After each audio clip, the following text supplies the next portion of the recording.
അപ്പൊ ദീദി ഫുഡ്സിലേക്ക് എല്ലാവർക്കും സ്വാഗതം. നമുക്ക് 2 ബ്രാല് കിട്ടിയിട്ടുണ്ട്. അതിനൊന്ന് കറി വയ്ക്കലുള്ള പരിപാടി. 4 ബ്രാലുണ്ടായിരുന്നു. അതിന് ഞങ്ങൾ ഒരാൾക്ക് കൊടുത്തു. ഇതേ 1,500 ഇട്ടിട്ടത് വലിയ ബ്രാലാണ്. അത്യാവശ്യം ഇത് 1 കിലോ ഉള്ളൂ. ഇനി കറി വയ്ക്കാൻ പോണ്. എല്ലാവർക്കും കറി വയ്ക്കുന്നത് കാണാട്ടാ. അപ്പം ഗൈസ് നമ്മ ബ്രാലിനെ നന്നാക്കാൻ പോണ്. ഒരു നല്ല വരാല് കറിയുമായിട്ട് ഇനി നമ്മൾ വരുന്നത് കെട്ടണം. തൊലി പൊളിക്കാനും കേട്ടാണ് നല്ലതൊരു വൃത്തി ഉണ്ടാവുള്ളൂ. മരത്തിൽ കെടുത്തിട്ട് അടിയിൽ നിന്ന് മുകളിലേക്ക് ചെത്തണം. പിന്നെ ഇത് നന്നാക്കുമ്പോൾ ഒരു കോട്ടൻ്റെ തുണി എടുക്കാൻ ശ്രദ്ധിക്കുക കേട്ടോ. നമ്മൾ ഒരു മുമ്പത്തെ വീഡിയോയിലും കാട്ടിയിട്ടുണ്ട്. ഇത് വരാലെങ്ങനെ ഈസി ആയിട്ട് നന്നാക്കാമെന്ന് കാട്ടിയിട്ടുണ്ട്. അതൊന്ന് കയറി കണ്ടോ കേട്ടോ.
നന്നായിട്ട് വൃത്തിയായിട്ട് വന്നിട്ടുണ്ട്.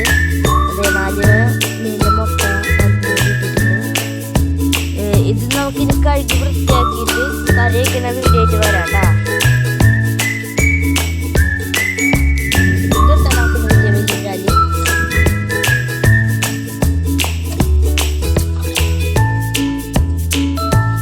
അപ്പം അതേ നമ്മളെ മീനെ കഴുകി ഇവിടെ എടുത്ത് വെച്ചിട്ടുണ്ട് കേട്ടോ. ഇനിയില്ല കുഞ്ഞു കഷ്ണങ്ങളായിട്ട് നുറുക്കണം. ഒന്നുകൂടി ഒന്ന് കഴുകാണ്. അതിൻ്റെ ചോരക്കറൊക്കെ ഒന്ന് പോകാൻ വേണ്ടിയിട്ട്.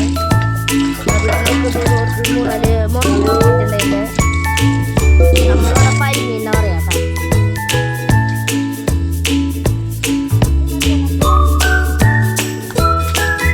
അടുക്കളയിൽ കൊണ്ടുപോണ്.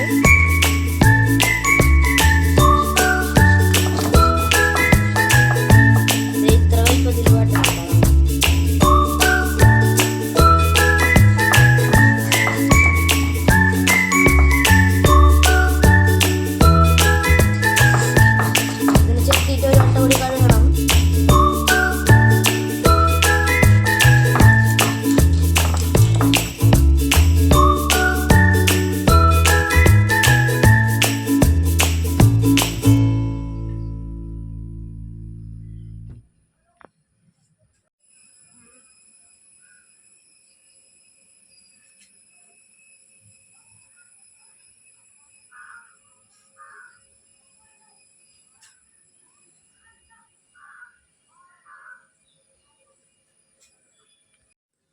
അപ്പോൾ ഇത് എല്ലാ പൊടികളും ഇഞ്ചി വെളുത്തുള്ളി പേസ്റ്റും മറ്റേ അരച്ചതൊക്കെ അതിൽ ചേർത്ത് കുറച്ച് വെള്ളം ചേർത്ത് മിക്സ് ചെയ്തിട്ടുണ്ട്.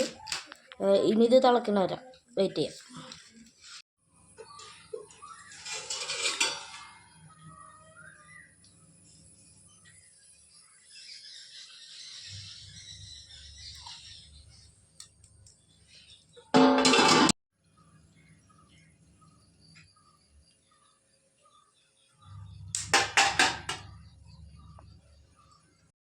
നമ്മളെ മീൻകറി 1-ാം പാലും ഒക്കെ ഒഴിച്ചിട്ട് നല്ല സെറ്റായി വന്നിട്ടുണ്ട്. ഇതിന്നിപ്പോൾ മീൻകറിയുടെ ഫൈനൽ ലുക്ക് കേട്ടോ. അപ്പം ഇന്നത്തെ വീഡിയോ ഇത്രയുള്ളൂ.